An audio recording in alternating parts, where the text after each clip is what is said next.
கருங்கல் அருகே ஸ்கூட்டி மீது டெம்போ மோதி லேப் டெக்னீசியன் பலி.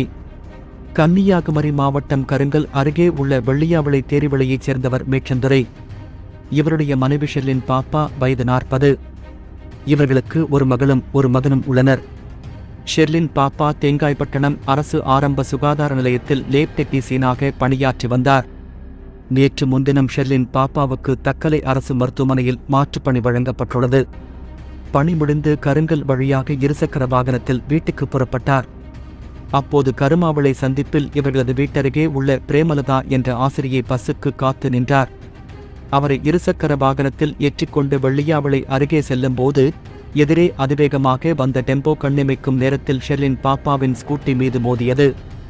இதில் அவர் சாலையில் தூக்கி வீசப்பட்டு படுகாயமடைந்தார். உடனே அக்கம் பக்கத்தினர் அவரை மீட்டு சிகிச்சைக்காக திருவனந்தபுரத்தில் உள்ள ஒரு தனியார் ஆஸ்பத்திரிக்கு அனுப்பி வைத்தனர். அங்கு தீவிர சிகிச்சை அளித்தும் பலனின்றி நேற்று மதியம் ஷெர்லின் பாப்பா பரிதாபமாக இறந்தார். இதுகுறித்த புகாரின் பேரில் டெம்போ டிரைவர் நட்டாலம் பகுதியைச் சேர்ந்த பால்வண்ணன் மீது கருங்கல் போலீசார் வழக்கு பதிவு செய்து விசாரணை நடத்தி வருகிறார்கள்.